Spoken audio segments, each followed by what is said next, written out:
നമുക്ക് ചാപ്റ്റർ 8 കുറച്ച് questions and answers നോക്കാം.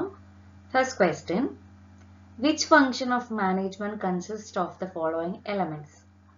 Determination of standards, measuring performance, comparing performance with standards, taking corrective actions. താഴെ പറയുന്ന functions ഒക്കെ എവിടെയാണ് ക്യാരി ഓൺ ചെയ്യുന്നത് എന്നുള്ളതാണ് question. Controlling. Answer is controlling. Next question, the first step in the control process which a manager has to do is dash. കൺട്രോളിങ്ങിന്റെ പ്രോസസ്സിലെ ഒന്നാമത്തെ step ആയിട്ട് വരുന്നത് ഏതാണെന്നുള്ളതാണ് question. അതേതാണ്? സ്റ്റാൻഡേർഡ്സ് സെറ്റ് ചെയ്യുക എന്നുള്ളതാണ് ഒന്നാമത്തെ സ്റ്റെപ്പായിട്ട് വരുന്നത്. Next question, if managers try to control everything, they may end up controlling nothing. Identify the relevant management principle underlying this statement. എല്ലാം കൂടെ കൺട്രോൾ ചെയ്യാൻ പോയി കഴിഞ്ഞാൽ ഒന്നും കൺട്രോൾ ചെയ്യാൻ പറ്റാത്ത വിധത്തിലാവും. സോ അതുകൊണ്ട് ക്രിട്ടിക്കൽ ഏരിയാസിൽ മാത്രം ഫോക്കസ് കൊടുക്കണം, അതിന് ഇമ്പോർട്ടൻസ് കൊടുക്കണം എന്ന് പറയുന്ന പ്രിൻസിപ്പിൾ ഏതാണ്? നമ്മൾ ഓൾറെഡി പഠിച്ചിട്ടുള്ളതാണ്. That is management by exception, MBE. പിന്നെ നിങ്ങൾക്ക് ചോദിക്കാൻ സാധ്യതയുള്ള ക്വസ്റ്റ്യൻ ആണ്, ചൂസ് ദ റൈറ്റ് സ്റ്റേറ്റ്മെന്റ്. നിങ്ങൾക്ക് കുറേ സ്റ്റേറ്റ്മെന്റ്സുകൾ തരും, അതിൽ കറക്റ്റ് സ്റ്റേറ്റ്മെന്റ്സ് പറയാം. ഇവിടെ ഞാൻ ആൻസർ ആണ് കൊടുത്തിരിക്കുന്നത്. പ്ലാനിങ്ങിനെ കുറിച്ചാണ് പറഞ്ഞിരിക്കുന്നത്. Planning and controlling are two sides of the same coin. ഈ സ്റ്റേറ്റ്മെന്റ് കറക്റ്റ് സ്റ്റേറ്റ്മെന്റ് ആണ്. പിന്നെ നെക്സ്റ്റ് ക്വസ്റ്റ്യൻ നോക്കൂ, write 2 examples of modern controlling techniques. Direct question ആണ്. മോഡേൺ മാനേജറിയൽ കൺട്രോൾ ടെക്നിക്സിന്റെ 2 എക്സാമ്പിൾസ് എഴുതാനാണ് പറഞ്ഞിരിക്കുന്നത്. നിങ്ങൾക്ക് ഇഷ്ടമുള്ള 2 എക്സാമ്പിൾസ് എഴുതാം. ഞാനിവിടെ കൊടുത്തിരിക്കുന്നത് റിട്ടേൺ ഓൺ ഇൻവെസ്റ്റ്മെന്റ് മെത്തേഡ്, അതേപോലെ തന്നെ PERT and CPM.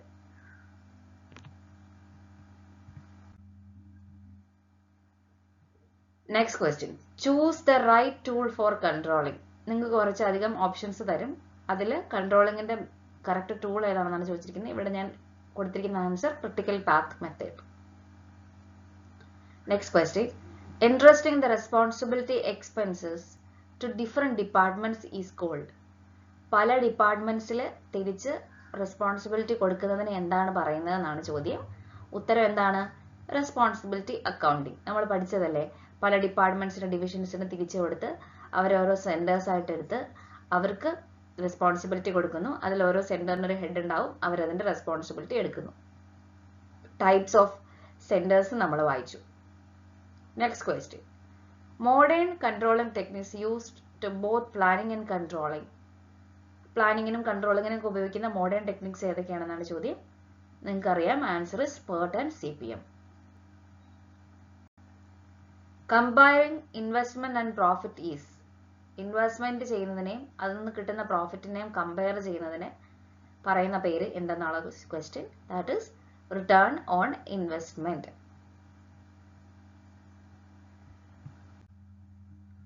Next question, traditional method of controlling which helps to motivate employees is. Traditional methods നിങ്ങൾ ഓൾറെഡി പഠിച്ചിട്ടുണ്ട്. അതിലൊരു മെത്തേഡാണ് ഇവിടെ ഉത്തരവായിട്ട് വരുന്നത്. That is personal observation. Next question, dash is a network technique useful in planning and controlling. Planning and കൺട്രോളിങ്ങിന് effective ആയിട്ടുള്ള network ടെക്നിക്കാണ് ക്രിട്ടിക്കൽ പാത്ത് മെത്തേഡ് അഥവാ CPM. Next question, dash is a technique of managerial control in which standards are expressed in terms of money. നമ്മൾ managerial കൺട്രോളിൽ വരുന്ന under managerial കൺട്രോളിൽ വരുന്ന ഒരു ടേമാണ് അത്. നമ്മൾ മണി അല്ലെങ്കിൽ വാല്യൂവിൽ ടേംസിൽ എക്സ്പ്രസ് ചെയ്യുന്നത് ഏതാണ്? That is budgetary control. Next question, dash is a computer based managerial control technique. Computer base ചെയ്ത് ചെയ്യുന്ന മാനേജറിയൽ കൺട്രോൾ ടെക്നിക്ക് ഏതെന്നുള്ളതാണ് ചോദ്യം. That is management information system. Next question, what is the significance of standard? Standard എന്താണ്? ഡീവിയേഷൻസിനെ analyse ചെയ്യുന്നത് standards വെച്ചിട്ടാണ്. It is compulsory to fix a standard in order to compare actual performance. നമുക്ക് actual performance compare ചെയ്യണമെങ്കിൽ നമുക്കൊരു standard performance ആവശ്യമാണ്. So അതിനു വേണ്ടിയിട്ടാണ് സ്റ്റാൻഡേർഡ്സ് നമ്മൾ ഫിക്സ് ചെയ്യുന്നത്. Next question, What is deviation in controlling? It is the difference between actual performance and standard performance. Deviation എന്ന് പറഞ്ഞാൽ എന്താണെന്നാണ് ചോദ്യം. ആക്ച്വൽ പെർഫോമൻസ് സ്റ്റാൻഡേർഡ് പെർഫോമൻസുമായിട്ട് കമ്പയർ ചെയ്യുമ്പോൾ അത് തമ്മിലുള്ള ഡിഫറൻസിനെയാണ് ഡീവിയേഷൻ എന്ന് പറയുന്നത്. നെക്സ്റ്റ് ക്വസ്റ്റ്യൻ നോക്കൂ. Rearrange the following in a correct sequence of steps in controlling. അപ്പോൾ നമ്മൾ കൺട്രോളിങ്ങിന്റെ സ്റ്റെപ്സ് പഠിച്ചു വെക്കണം. അത് ഷഫിൾ ചെയ്ത് തരും. അത് കറക്റ്റ് ഓർഡറിൽ എഴുതണം. അപ്പോൾ കറക്റ്റ് ഓർഡർ ഞാനിവിടെ മെൻഷൻ ചെയ്തിട്ടുണ്ട്. സ്റ്റാൻഡേർഡ്സ് എസ്റ്റാബ്ലിഷ് ചെയ്യുക, പെർഫോമൻസ് മെഷർ ചെയ്യുക, പ്രോപ്പറായിട്ട് ആക്ച്വൽ സ്റ്റാൻഡേർഡ്സ് വെച്ച് കമ്പാരിസൺ ചെയ്യുക, കറക്റ്റീവ് ആയിട്ടുള്ള ആക്ഷൻസ് എടുക്കുക. Next question. In the controlling process, only these deviations from standard which seem exceptionally are brought to the attention of top management. Identify relevant principles. Repeated question ആണ്. Important ആയിട്ടുള്ള കാര്യങ്ങളിൽ attention കൊടുക്കണം, top management കൊടുക്കണം എന്ന് പറയുന്ന principle ഏതാണ്? That is management by exception അല്ലെങ്കിൽ control by exception. Next question നോക്കൂ. എന്താണ് ബഡ്ജറ്ററി കൺട്രോൾ? എന്താണ് budgetary control? Budgetary control is a technique of managerial control in which all operations are planned in advance in the form of budgets and actual results are compared with budgetary standards. Next question നോക്കൂ. There are two blades of a scissor. One cannot work without other. Identify the management function referred to this context. Explain the nature and relationship between these functions. Important question ആണ്. ഒരു സിസറിന് രണ്ട് sides ഉണ്ടെന്ന് പറയുന്നത്, രണ്ട് blades ഉണ്ടെന്ന് പറയുന്നത് പോലെ പറയാൻ പറ്റുന്ന മാനേജറിയൽ ഫങ്ഷൻസ് ഏതൊക്കെയാണെന്നാണ് ചോദ്യം. ഇപ്പൊ തന്നെ നിങ്ങൾക്ക് ഉത്തരം കിട്ടി കാണുമല്ലോ. ആൻസർ എന്താണ്? പ്ലാനിങ്ങും കൺട്രോളിങ്ങും ആണ്. സോ അതിന്റെ റിലേഷൻഷിപ്പ് മെൻഷൻ ചെയ്യുന്ന കാര്യങ്ങൾ എഴുതുക. Planning and controlling are interdependent. അത് ഇൻസെപ്പറബിൾ ഫങ്ഷൻസ് ആണ്. പ്ലാനിങ് ഇല്ലാതെ കൺട്രോളിങ് ഇല്ല. പ്ലാനിങ് ഒരു പ്രോസസ്സ് ഇനീഷ്യേറ്റ് ചെയ്യുന്നതും കൺട്രോളിങ് ആ പ്രോസസ്സിനെ കംപ്ലീറ്റ് ചെയ്യുന്നതുമാണ്. പ്ലാനിങ് പ്രിസ്ക്രിപ്റ്റീവും കൺട്രോളിങ് ഇവാലുവേറ്റീവുമാണ്. പ്ലാനിങ് ആൻഡ് കൺട്രോളിങ് രണ്ടും ഇമ്പോർട്ടൻ്റ് ആണ്. പ്ലാനിങ് ഫോർവേഡ് ലുക്കിങ്ങും കൺട്രോളിങ് ബാക്ക്വേർഡ് ലുക്കിങ്ങും ഫങ്ഷൻസും ആണ്. പിന്നെ ചോദിച്ചിരിക്കുന്ന ഒരു ക്വസ്റ്റ്യൻ നോക്കൂ. ട്രഡീഷണൽ ടെക്നിക്സ് ഏതൊക്കെയാണ്, മോഡേൺ ടെക്നിക്സ് ഏതൊക്കെയാണ്, അതിനെ ഡിഫറൻഷിയേറ്റ് ചെയ്യാൻ. ഇമ്പോർട്ടൻ്റ് ആയിട്ടുള്ള ട്രഡീഷണൽ ടെക്നിക്സ് ഏതൊക്കെയായിരുന്നു? Personal observation, statistical data, break-even analysis and budgetary control. Modern techniques ഏതൊക്കെയാണ്? Return on investment, ratio analysis, responsibility accounting, management audit, PERT and CPM. So അത് നല്ല രീതിയിൽ ഫെമിലിയർ ആയിട്ട് ഇരിക്കണം.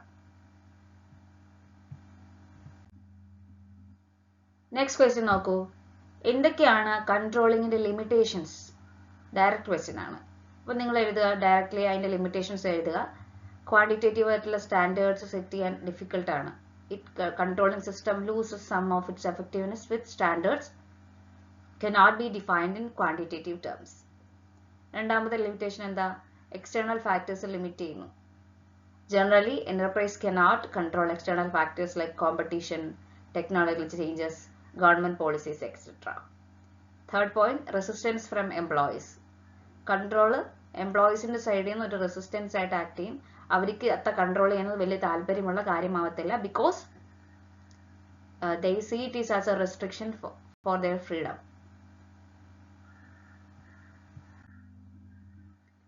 Then costly affair. കൺട്രോളിംഗ് എന്ന് പറയുന്നത് costly ആയിട്ടുള്ള ഒത്തിരി എക്സ്പെൻഡിച്ചർ ആവശ്യമായിട്ടുള്ള ഒരു അഫെയർ ആണ്, ഒരു കാര്യമാണ്. നെക്സ്റ്റ് ക്വസ്റ്റ്യൻ എന്താ ചോദിച്ചിരിക്കുന്നത്? List down the importance of controlling. Direct question ആണ്. അപ്പോൾ കൺട്രോളിങ്ങിന്റെ ഇമ്പോർട്ടൻസ് എഴുതുക. ഒന്നാമത്തെ ഇമ്പോർട്ടൻസ് എന്താ? ഓർഗനൈസേഷണൽ ഗോൾസ് അക്കംപ്ലിഷ് ചെയ്യുന്നു. Controlling function measure the progress towards the organisational goals and brings to light the deviations if any and indicates corrective actions. Corrective ആയിട്ടുള്ള actions എടുക്കുന്നു. അതേപോലെ തന്നെ ആക്യുറസി, സ്റ്റാൻഡേർഡ്സിന്റെ ആക്യുറസി ജഡ്ജ് ചെയ്യുന്നു. Good control system enables the management to verify whether standards set are accurate. Third point, efficient ആയിട്ട് resources use ചെയ്യുന്നുണ്ടോ എന്ന് നോക്കുന്നു. കൺട്രോളിംഗ് എക്സസൈസ് ചെയ്തുകൊണ്ട് മാനേജേഴ്സ് വേസ്റ്റേജ് കുറയ്ക്കുന്നു. ഫോർത്ത് പോയിന്റ് നോക്കൂ. Improving employee motivation. Good control system എംപ്ലോയീസിനെ എപ്പോഴും നല്ല രീതിയിൽ മോട്ടിവേറ്റ് ചെയ്യുന്നു for doing better performance. 5th point നോക്കൂ, ensuring order and discipline. Controlling എപ്പോഴും നല്ല രീതിയിലുള്ള ഒരു അറ്റ്മോസ്ഫിയർ ക്രിയേറ്റ് ചെയ്യാനും ഡിസിപ്ലിൻ ഉണ്ടാക്കാനും സഹായിക്കുന്നു. നെക്സ്റ്റ് ക്വസ്റ്റ്യൻ നോക്കൂ, explain different techniques of managerial control. Very important questions. Managerial കൺട്രോളിന്റെ ടെക്നിക്സ് ആണ് ചോദിച്ചിരിക്കുന്നത്. അപ്പോൾ ട്രഡീഷണൽ ടെക്നിക്സും മോഡേൺ ടെക്നിക്സും എഴുതുക. ട്രഡീഷണൽ ടെക്നിക്സ് എഴുതുമ്പോൾ ഏതൊക്കെ എഴുതാൻ പറ്റും? Personal observation. സൈക്കോളജിക്കൽ ആയിട്ടുള്ള എംപ്ലോയീസിന് പ്രഷർ കൊടുക്കുന്ന ഒരു കാര്യമാണ് പേഴ്സണൽ ഒബ്സർവേഷൻ. അവരെ പേഴ്സണലി അവർ ജോലി ചെയ്യുന്ന സമയത്ത് നല്ല രീതിയിൽ ഒബ്സർവ് ചെയ്യുന്നു. ടൈം കൺസ്യൂമിങ് പ്രോസസ്സാണ്. ദെൻ സ്റ്റാറ്റിസ്റ്റിക്കൽ റിപ്പോർട്ട്സ്, ആവറേജും പെർസെൻറ്റേജും റേഷ്യോസും കോറിലേഷനും ഒക്കെ ഉപയോഗിച്ചുകൊണ്ട് നല്ല രീതിയിൽ അവരുടെ പെർഫോമൻസ് റിപ്പോർട്ടായിട്ട് എടുത്ത് അത് അനലൈസ് ചെയ്യുന്നു. അത് നമുക്ക് പ്രസന്റ് ആയിട്ടും ഫ്യൂച്ചറിലും ഡിസിഷൻസ് എടുക്കാനും കമ്പയർ ചെയ്യാനായിട്ടും ഉപയോഗിക്കുന്നു. നെക്സ്റ്റ് പോയിന്റ് ആണ് break even analysis. Break even analysis ഒരു ടെക്നിക്കാണ്. No profit, cost volume profit തമ്മിലുള്ള റിലേഷൻഷിപ്പ് നോക്കുന്ന അനാലിസിസ് ആണ് break even analysis. Sales volume at which there is no profit no loss which is known as break even point. നമ്മൾ already പഠിച്ചിട്ടുള്ളതാണ്. ഇത് profit estimate ചെയ്യാനും പല ലെവൽസ് ഓഫ് ആക്ടിവിറ്റീസിൽ എത്രത്തോളം പ്രോഫിറ്റിൽ എത്തുന്നു എന്ന് കണ്ടെത്താനും സഹായിക്കുന്നു. നെക്സ്റ്റ് പോയിന്റ് ആണ് ബജറ്ററി കൺട്രോൾ. ബജറ്ററി കൺട്രോൾ എന്ന് പറയുന്നത് ഒരു മാനേജറിയൽ കൺട്രോൾ ആണ്. ഓപ്പറേഷൻസ് എല്ലാം നേരത്തെ പ്ലാൻ ചെയ്ത് അഡ്വാൻസ് ആയിട്ട് പ്ലാൻ ചെയ്ത് ബജറ്റിൽ പെർഫോം ചെയ്യാനായിട്ട് എടുത്തു വയ്ക്കുന്നു. അത് ആക്ച്വൽ റിസൾട്ട്സ് വരുമ്പോൾ അതുമായിട്ട് ഈ ബജറ്ററി സ്റ്റാൻഡേർഡ്സ് കമ്പയർ ചെയ്ത് നോക്കുന്നു. നെക്സ്റ്റ് ടെക്നിക്സ് ആണ് മോഡേൺ ടെക്നിക്സ്. മോഡേൺ ടെക്നിക്സിൽ വരുന്നതാണ് റിട്ടേൺ ഓൺ ഇൻവെസ്റ്റ്മെന്റ്. നമ്മൾ അതിന്റെ ഇക്വേഷൻസ് പഠിച്ചതാണ്. റിട്ടേൺ ഓൺ ഇൻവെസ്റ്റ്മെന്റ് എന്ന് പറഞ്ഞാൽ എത്രത്തോളമാണ് ഒരു ഓർഗനൈസേഷന്റെ പെർഫോമൻസ്, ഇതിന്റെ എത്രത്തോളമാണ് ഇതിന്റെ വാല്യൂ കൂടുതൽ അത്രത്തോളം പെർഫോമൻസ് ബെറ്റർ ആണെന്നുള്ളതാണ് നമ്മൾ പഠിക്കുന്നത്. എത്രത്തോളം ക്യാപിറ്റൽ ഇൻവെസ്റ്റ് ചെയ്തിട്ടുണ്ട്, അതിൽ നിന്ന് എത്രത്തോളം റീസണബിൾ ആയിട്ടുള്ള എമൗണ്ട് റിട്ടേൺ ആയിട്ട് കിട്ടുന്നു, അതാണ് റിട്ടേൺ ഓൺ ഇൻവെസ്റ്റ്മെന്റിൽ അല്ലെങ്കിൽ ROI നമ്മൾ നോക്കുന്നത്. രണ്ടാമത് റേഷ്യോ അനാലിസിസ് ആണ്. റേഷ്യോ അനാലിസിസ് എന്ന് പറഞ്ഞു കഴിഞ്ഞാൽ എന്താണ്? ഫിനാൻഷ്യൽ സ്റ്റേറ്റ്മെന്റ്സ് റേഷ്യോസ് വെച്ചിട്ട് നമ്മൾ പ്രിപ്പയർ ചെയ്യുന്നു. പലതരത്തിലുള്ള ratios, liquidity ratios, solvency ratios, activity ratios ഒക്കെ നമ്മൾ പരിചയപ്പെട്ടതാണ്. പിന്നെ ഉള്ളതായിരുന്നു റെസ്പോൺസിബിലിറ്റി അക്കൗണ്ടിങ്. റെസ്പോൺസിബിലിറ്റി അക്കൗണ്ടിങ് എന്ന് പറഞ്ഞു കഴിഞ്ഞാൽ ഡിഫറെന്റ് സെക്ഷൻസ് ഡിവിഷൻസ് ആയിട്ട് തിരിച്ച് ഓരോ സെന്റേഴ്സ് ആയിട്ട് കൊടുത്ത് അവർക്ക് റെസ്പോൺസിബിലിറ്റി സെന്റേഴ്സ് ആയിട്ട് ആക്ട് ചെയ്യുന്നു. അവിടെ ഓരോ ലീഡ് ചെയ്യാനായിട്ടൊരു ലീഡർ ഉണ്ടായിരിക്കും. അവരാണ് ഈ സെന്റേഴ്സിന്റെ പർട്ടിക്കുലർ കാര്യങ്ങളിൽ റെസ്പോൺസിബിൾ ആയിട്ടുള്ളത്. ഓരോ സെന്റേഴ്സ് ആണ് ടാർഗറ്റ് അച്ചീവ് ചെയ്യുന്നത്. ലൈക്ക് പലതരത്തിലുള്ള സെന്റേഴ്സ് ഉണ്ട്. Cost centres, revenue centres, profit centres, investment centres. പിന്നെ പറഞ്ഞത് മാനേജ്മെന്റ് ഓഡിറ്റ് ആയിരുന്നു. മാനേജ്മെന്റ് ഓഡിറ്റ് എന്ന് പറഞ്ഞാൽ ഇവാലുവേഷൻ ആണ്. ഓരോ ഫംഗ്ഷൻസിന്റെയും പെർഫോമൻസിന്റെയും എല്ലാം എഫക്റ്റീവ്നെസ് ഇടയ്ക്കിടയ്ക്ക് ഇവാലുവേറ്റ് ചെയ്ത് ഓഡിറ്റ് ചെയ്ത് നോക്കുന്നതിനാണ് മാനേജ്മെന്റ് ഓഡിറ്റ് എന്ന് പറയുന്നത്. അതിന്റെ ഇമ്പോർട്ടൻസും അഡ്വാൻറ്റേജസും നമ്മൾ പഠിച്ചതാണ്. പിന്നെ ഉള്ളതായിരുന്നു PERT and CPM. PERT and CPM വളരെ മോഡേൺ ആയിട്ടുള്ള ടെക്നിക്സ് ആണ്. പ്രോഗ്രാം ഇവാലുവേഷൻ റിവ്യൂ ടെക്നിക്സും ക്രിട്ടിക്കൽ പാത്ത് മെത്തേഡ്സും രണ്ടും ഇമ്പോർട്ടന്റ് ആയിട്ടുള്ള നെറ്റ്വർക്ക് ടെക്നിക്സ് ആണെന്ന് നമ്മൾ പഠിച്ചു. നെക്സ്റ്റ് ക്വസ്റ്റ്യൻ നോക്കൂ. Controlling is a systematic function of management. Explain answer. Controlling systematic function ആണെന്നാണ് പറഞ്ഞിരിക്കുന്നത്. അപ്പോൾ കൺട്രോളിംഗിന്റെ പ്രോസസ് ആണ് നമ്മൾ ഇവിടെ ആൻസർ ആയിട്ട് എഴുതേണ്ടത്. അപ്പോൾ അത് ഇവാലുവേറ്റ് ചെയ്ത് എഴുതുക. Controlling is a systematic process and including following steps. First step എന്ന് പറയുന്നത് പെർഫോമൻസ് സെറ്റപ്പ് ചെയ്യുക എന്നുള്ളതാണ്. Standards are the criteria against which actual performance would be measured. Standards can be set both quantitative as well as qualitative. First of all, standards perform ചെയ്യാനുള്ള standards proper ആയിട്ട് set ചെയ്യുന്നു. അത് measure ചെയ്തെടുക്കുന്നു. അത് quantitative ആയിട്ടും qualitative ആയിട്ടും നമുക്ക് set ചെയ്യാം. രണ്ടാമത്തതാണ് actual performance measure ചെയ്യാന്നുള്ളത്. സ്റ്റാൻഡേർഡ്സ് നമ്മൾ സെറ്റ് ചെയ്ത് വെച്ച് കഴിഞ്ഞാൽ അടുത്തത് എന്തായിരുന്നു ആക്ച്വൽ പെർഫോമൻസ് എന്നുള്ളത് നോക്കുന്നു. പെർഫോമൻസ് ആ ഒബ്ജക്റ്റീവ്സിനെ അച്ചീവ് ചെയ്തിട്ടുണ്ടോ എന്നുള്ളതും ചെക്ക് ചെയ്യപ്പെടുന്നു. അതാണ് രണ്ടാമത്തെ സ്റ്റെപ്പായിട്ടുള്ള മെഷർമെന്റ് ഓഫ് ആക്ച്വൽ പെർഫോമൻസിൽ പറയുന്നത്. തേർഡ് പോയിന്റ് ആണ് കമ്പയറിംഗ് ആക്ച്വൽ പെർഫോമൻസ് വിത്ത് സ്റ്റാൻഡേർഡ്സ്. അപ്പം നമ്മൾ ആദ്യം സ്റ്റാൻഡേർഡ്സ് സെറ്റ് ചെയ്തു, രണ്ടാമത് നമുക്കുണ്ടായിരുന്ന ആക്ച്വൽ പെർഫോമൻസ് നോക്കി. തേർഡ് സ്റ്റെപ്പിൽ ശരിക്കും ഈ രണ്ട് തമ്മിലുള്ള ഒരു കമ്പാരിസൺ ആണ് ചെയ്യുന്നത്. ഈ കമ്പാരിസൺ ചെയ്യുന്ന സമയത്താണ് എത്രത്തോളം ഡീവിയേഷൻസ് ആണ് ആക്ച്വൽ ആൻഡ് ഡിസൈഡ് സ്റ്റാൻഡേർഡ്സ് തമ്മിലുണ്ട് എന്നുള്ളത് നമ്മൾ മനസ്സിലാക്കുന്നത്. ദെൻ ഫോർത്ത് പോയിന്റ് ആണ് അനലൈസിങ് ഡീവിയേഷൻസ്. ഇത് ഡീവിയേഷൻസ് എന്ന് പറഞ്ഞാൽ സ്റ്റാൻഡേർഡ്സ് നിന്ന് ആക്ച്വൽ പെർഫോമൻസ് നോക്കി എത്രത്തോളം ഡീവിയേറ്റഡ് ആയിട്ടുണ്ടെന്നുള്ളത് ചെക്ക് ചെയ്യുന്നു. അങ്ങനെ ആ ഡീവിയേഷൻസ് അതിൻ്റെ കാരണങ്ങൾ അതിൻ്റെ പിന്നിലുള്ള ശരിക്കുമുള്ള റീസൺസും തപ്പിപ്പോകുന്നു. നെക്സ്റ്റ് ഫൈനൽ സ്റ്റെപ്പാണ് കറക്റ്റീവ് ആക്ഷൻസ് എടുക്കുക എന്നുള്ളത്. The final step in controlling process is to take corrective action. Corrective action ഒന്നും ആവശ്യമില്ല എന്നുണ്ടെങ്കിൽ ഡീവിയേഷൻസ് അക്സെപ്റ്റബിൾ ആണ്. പക്ഷെ ഡീവിയേഷൻസ് കറക്റ്റായിട്ട് ഉണ്ടെന്നുണ്ടെങ്കിൽ ആ ലിമിറ്റിൽ നിന്ന് കറക്റ്റ് രീതിയിലുള്ള ആക്ഷൻസും എടുക്കേണ്ടതാണ്. സോ ഇത്രയുമാണ് കൺട്രോളിങ്ങിന്റെ പ്രോസസ്സ്. സോ ഇത്രയും ക്വസ്റ്റ്യൻസ് ആണ് യൂഷ്വലി ഈ ഒരു ചാപ്റ്ററിൽ നിന്ന് വരാൻ സാധ്യതയുള്ളത്. ഏറ്റവും ഇമ്പോർട്ടൻ്റ് ആയിട്ടുള്ളത് ടെക്നിക്സ് ആണ്. എല്ലാ ടെക്നിക്സുകളും പഠിച്ചു വയ്ക്കണം. അതേപോലെ തന്നെ കൺട്രോളിങ്ങിന്റെ importance, advantages, steps and process എല്ലാം ക്ലിയർ ആയിട്ട് അനലൈസ് ചെയ്ത് വയ്ക്കണം.